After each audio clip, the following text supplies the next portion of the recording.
Hello defence lovers, आज की top headlines कुछ इस प्रकार है। डीएसी की अगली मीटिंग में इंडियन नेवी के लिए कुछ नए वेपन्स की खरीद को मिल सकती है मंजूरी। चीन ने फिंगर 5 से फिंगर 8 तक को बताया अपना क्षेत्र।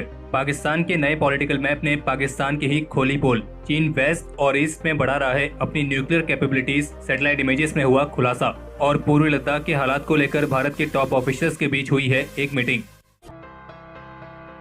टॉप सोर्सेस के मुताबिक रक्षा मंत्री राजनाथ सिंह की अध्यक्षता में 11 अगस्त को आयोजित होने वाली डिफेंस एक्विजिशन काउंसिल यानी कि डीएसी में इंडियन नेवी के लिए कुछ जरूरी वेपन्स की खरीद को मंजूरी दी जा सकती है, जिनमें अमेरिका के MQ-9 रीपर जैसे unmanned combat aerial vehicles, super rapid gun mounts जो कि 76 mm की मीडियम रेंज एंटी शिप और एंटी एयरक्राफ्ट गन्स हैं। इसके अलावा इस मीटिंग में नेवी के नेवल यूटिलिटी हेलीकॉप्टर प्रोग्राम को लेकर कुछ महत्वपूर्ण फैसला भी लिया जा सकता है और साथ ही नेवी की INS सिंधु घोष सबमरीन के रिफिट को लेकर भी फैसला लिया जा सकता है। और बता दें कि INS सिंधु घोष करीब 35 साल पुरानी सबमरीन है और अब जाकर इसके रिफिट और अपग्रेड्स का अप्रूवल मिलने की उम्मीद है। बाकी इसके अलावा अमेरिका की लॉकहीड मार्टिन कंपनी को इंडियन नेवी से MH-60R सीहॉक हेलीकॉप्टर्स के लिए 24 एयरबॉर्न लो फ्रिक्वेंसी सोनार्स के ऑर्डर भी प्राप्त हुए हैं। और साथ ही 2025 तक $5 बिलियन तक के मिलिट्री एक्सपोर्ट टारगेट को हासिल करने के लिए भारत सरकार मित्र देशों को लाइन ऑफ क्रेडिट का इस्तेमाल करके गवर्नमेंट टू गवर्नमेंट डील्स के लिए बढ़ावा देगी। और कुछ ऐसे मेजर सिस्टम्स हैं जिनको भारत सरकार गवर्नमेंट टू गवर्नमेंट डील के माध्यम से पेश करेगी, जिनमें ब्रह्मोस क्रूज मिसाइल सिस्टम, आकाश एयर डिफेंस सिस्टम, तेजस लाइट कॉम्बैट एयरक्राफ्ट और भारत में स्वदेशी तौर पर मैन्युफैक्चर किए गए अलग अलग रेंज के चॉपर्स। बाकी अन्य प्रोडक्ट्स में टॉर्पेडोज, फास्ट अटैक क्राफ्ट और ऐसी नेवल सिस्टम की कई अलग अलग रेंजेस शामिल हैं। भारत और चीन के बीच आयोजित हुई कोर कमांडर्स लेवल की 5वीं मीटिंग के नतीजे अभी औपचारिक रूप से सामने आने बाकी हैं, लेकिन ऐसी रिपोर्ट्स हैं कि मंगलवार को national security adviser Ajit Doval ने रक्षा मंत्री के साथ एक महत्वपूर्ण मीटिंग आयोजित की थी और इस दौरान विदेश मंत्री S जयशंकर भी मौजूद थे। और सोर्सेस के मुताबिक चाइना ये दावा कर रहा है कि फिंगर 8 से फिंगर 5 तक उसने सन 1999 में सड़क बनाई थी और इसलिए ये जो क्षेत्र है ये उसका है। और जबकि भारत ने आरोप लगाया है कि चीन ने ऐसा कर दोनों देशों के बीच LAC की शांति को लेकर हुए समझौते का उल्लंघन किया है, क्योंकि इस तनाव से पहले चीनी सेना फिंगर 8 के पीछे यानी कि सिरजैप और खुरनाक पोर्ट पर तैनात रहती थी, लेकिन फिंगर 5 तक कैंप बनाकर चीन ने LAC के स्टेटस क्यू को बदलने की कोशिश की है। और पूर्वी लद्दाख के हालातों की समीक्षा करने के लिए भारत के टॉप ऑफिसर्स के बीच मीटिंग भी आयोजित हुई है। बाकी ऐसी भी रिपोर्ट है कि इंडियन आर्मी इस क्षेत्र में सर्दियों के मौसम में भी अपने ट्रूप्स की डिप्लॉयमेंट को मेंटेन करने के लिए कुछ जरूरी अरेंजमेंट्स को करने में लगी है। और एक ऑफिशियल सोर्स का कहना है कि यहाँ पर से अपनी सुरक्षा को कम करने का कोई सवाल पैदा ही नहीं होता। और ऐसी भी रिपोर्ट्स हैं कि आज आर्टिकल 370 हटने के 1 साल पूरा होने पर चीन ने इस मामले में एक बार फिर से भारत को भड़काने की कोशिश की है,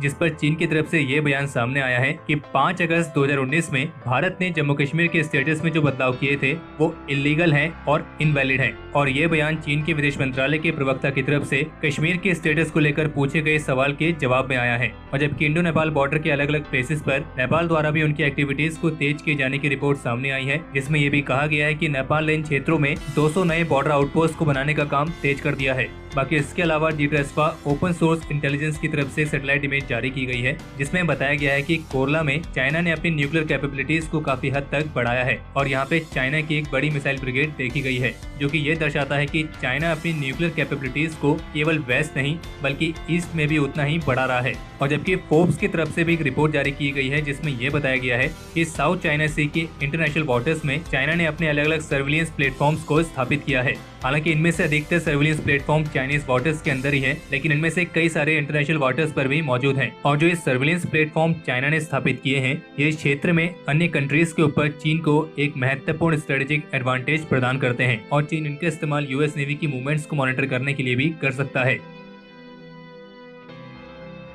आप सभी को ये जानकारी तो प्राप्त हो ही गई होगी कि मंगलवार को भारत के निकम्मे पड़ोसी पाकिस्तान ने एक नया पॉलिटिकल मैप जारी किया है, जिसमें उसने न सिर्फ लद्दाख, जम्मू कश्मीर के सियाचिन जैसे हिस्से और सर क्रीक पर अपना दावा किया है, बल्कि इनके साथ गुजरात के जूनागढ़ तक को अपना हिस्सा बताया है। खैर, पाकिस्तान सरकार ने क्या सोचकर ये कदम उठाया है ये तो वही जानते होंगे, लेकिन इस बेवकूफी से पाकिस्तान का असली चेहरा सामने आ गया है, क्योंकि ये वही पाकिस्तान है जो कुछ ही दिन पहले खुद को कश्मीर के लोगों का शुभचिंतक बता रहा था और अब इस पॉलिटिकल मैप के साथ उसने खुद ही उन पर अपना हक जमा डाला है और न सिर्फ कश्मीर को विवादित क्षेत्र बताने के अपने रुख से हट गया है, बल्कि कश्मीरियों को उनका अधिकार देने के वादे से भी पलट गया है। और साथ ही उसने ये भी साफ कर दिया है कि कश्मीर के लोगों के साथ उसका व्यवहार सिर्फ छलावा है। और इस मैप को जारी करने के बाद पाकिस्तान के प्रधानमंत्री इमरान खान ने ये कहा था कि जो शुरू से पाकिस्तानियों के मन में था कि कश्मीर पाकिस्तान का हिस्सा होना चाहिए, ये मैप उसकी दिशा में पहला कदम है। और खास बात तो ये है कि ये मैप जारी करने से एक दिन पहले ही पाकिस्तान के विदेश मंत्री शाह महमूद कुरैशी जब नियंत्रण रेखा यानी कि LOC के दौरे पर गए थे, तो उन्होंने पिछले साल आर्टिकल 370 हटाए जाने वाले एक साल पूरा होने पर कश्मीरियों के साथ अपना समर्थन जताया था। और इससे भी दिलचस्प बात हम आपको ये भी बता दें कि जहां ऐसे क्षेत्रों की बात आई जिन्हें लेकर चीन और भारत के बीच सीमा विवाद है, उन क्षेत्रों पर पाकिस्तान ने कुछ भी नहीं कहा है, बल्कि इन क्षेत्रों को पाकिस्तान ने अपने मैप में अनआइडेंटिफाइड फ्रंटियर करार दिया है। जबकि भारत और चीन का विवाद भी तो लद्दाख क्षेत्र से ही जुड़ा हुआ है। तो फिर अगर पाकिस्तान लद्दाख और जम्मू कश्मीर पर अपने मैप में दावा ठोक रहा है, तो फिर आखिर उस क्षेत्र में दावा क्यों नहीं कर रहा है जहाँ पे चीन के साथ भारत का विवाद चल रहा है। और इसका जो कारण है वो भी बिल्कुल स्पष्ट है, क्योंकि पाकिस्तान अगर ऐसी हरकत करेगा तो चीन की तरफ से उसकी जो सैलरी आती है वो नहीं आएगी। अब बात करते हैं कि पाकिस्तान के इस नए मैप पर भारत का क्या बयान आया है। तो भारत के विदेश मंत्रालय का कहना है कि हमने पाकिस्तान की तरफ से जारी पॉलिटिकल मैप को देखा है और इस मैप के जरिए पाकिस्तान ने जो बेतुके दावे किए हैं उनकी ना तो कोई कानूनी वैधता है और न ही कोई अंतर्राष्ट्रीय विश्वसनीयता। और विदेश मंत्रालय का कहना है कि ये कदम सीमा पार आतंकवाद की सहायता से क्षेत्रीय विस्तार की पाकिस्तान की सनक की वास्तविकता की पुष्टि करता है। और पाकिस्तान की इस हरकत पर कांग्रेस के वरिष्ठ नेता अहमद पटेल ने भी बयान दिया है, जिसमें उन्होंने कहा है कि लद्दाख, जूनागढ़, कश्मीर को नक्शे में शामिल करना बेतुका है। और मैं उन्हें याद दिलाना चाहता हूं कि 1948 में सरदार वल्लभ भाई पटेल के अथक प्रयासों के कारण जूनागढ़ के लोगों ने सर्वसम्मति से भारत का हिस्सा बनने का विकल्प चुना था। और उनका ये भी कहना था कि इस तरह के काल्पनिक नक्शों को प्रकाशित करने से जो तथ्य हैं वो उल्टे नहीं हो जाएंगे। ये नासमझ कोशिशें पाकिस्तान की नापाक हरकतों को उजागर करती है। और जम्मू कश्मीर, लद्दाख और जूनागढ़ भारत का अभिन्न अंग थे और हमेशा रहेंगे। और बाकी पाकिस्तान के प्रधानमंत्री ने तो इस पॉलिटिकल मैप को जिस दिन जारी किया था उस दिन को एक ऐतिहासिक दिन करार दे दिया है। और पाकिस्तान की इतनी बेवकूफी भी कम नहीं थी कि इसके साथ ही पाकिस्तान के विदेश मंत्री शाह महमूद कुरैशी ने एक बार फिर से कश्मीर मामले को लेकर UN सिक्योरिटी काउंसिल को एक लेटर लिखा है। बाकी पाकिस्तान सरकार की इस हरकत पर आपके मन में जो भी विचार आ रहे हैं उसे आप कमेंट सेक्शन में खुल के शेयर कर सकते हैं। चाइनीज वायरस के 6 महीने बाद अब भारत की डिफेंस एस्टेब्लिशमेंट फ्रेंडली कंट्रीज के साथ मिलिट्री एक्सरसाइजेस को आयोजित करने की योजना बना रही है। और ये एक्सरसाइजेस रशिया और US से शुरू होंगी। और भारत सरकार ने ज्वाइंट मिलिट्री एक्सरसाइजेस को सारे जरूरी प्रिकॉशंस के साथ आयोजित करने का फैसला लिया है। और इसी के तहत भारत ने अगले महीने रशिया के साथ कॉकेकस 2020 एक्सरसाइज में पार्टिसिपेट करने का फैसला लिया है, जिसमें भारत की तरफ से आर्मी कंटिजेंट और एक स्मॉलर नेवल ग्रुप पार्टिसिपेट कर सकते हैं। और इस एक्सरसाइज में और भी अन्य कंट्रीज शामिल होंगी। और रशिया की जो एक कॉकेकस 2020 एक्सरसाइज है, इसमें strategic command and staff exercises भी शामिल हैं। और इसी तरह हवाई में US द्वारा होस्ट किए जाने वाली रिम्पैक एक्सरसाइज में भी भारत शामिल होगा। हालांकि ये जो एक्सरसाइज है ये इस साल गर्मियों के महीनों में आयोजित करने की योजना बनाई गई थी, लेकिन फिर चाइनीज वायरस के चलते इस एक्सरसाइज को पोस्टपोन कर दिया गया था। और इस रिम्पैक एक्सरसाइज में शामिल होने के लिए भारत ने अपना डिसीजन पहले ही दे दिया है। बाकी इनके अलावा बिग नेवल एक्सरसाइज मालाबार 2020 जो कि इस साल नवंबर महीने के लिए प्लान की गई है, उसमें भारत के साथ अमेरिका और जापान तो शामिल होंगे ही, लेकिन इनके साथ इस बार ऑस्ट्रेलिया के भी शामिल होने की संभावना है। बाकी इसके अलावा इकोनॉमिक टाइम्स की रिपोर्ट के मुताबिक अभी हाल ही में भारत के फॉरेन सेक्रेटरी हर्षवर्धन श्रृंगला और उनके रशियन काउंटर पार्ट के बीच एक टेलीफोनिक कन्वर्सेशन हुई है। और इस कन्वर्सेशन में चीन के साथ चल रहे विवाद को लेकर भी बातचीत की गई है। और इसी दौरान रशिया ने भारत की जरूरतों के हिसाब से डिफेंस सप्लाईज को भी जारी रखने के लिए आश्वासन दिया है।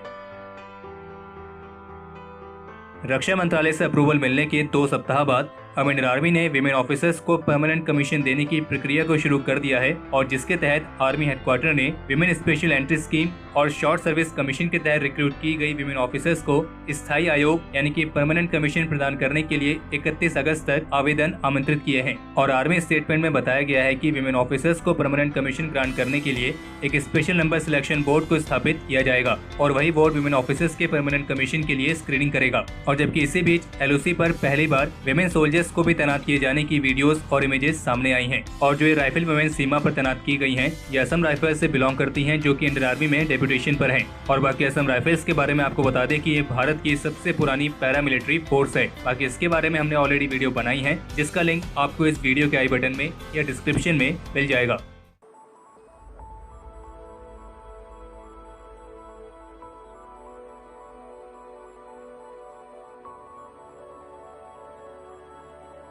तो हमारे आज के इस एपिसोड के लिए इतना ही। अगर आपको ये एपिसोड पसंद आया हो तो इस वीडियो को लाइक करें और अगर आपका कोई सवाल या फिर सुझाव हो तो उसे कमेंट सेक्शन में शेयर करें। बाकी अगर आपने इस चैनल को सब्सक्राइब नहीं किया है तो इस चैनल को सब्सक्राइब करना ना भूलें।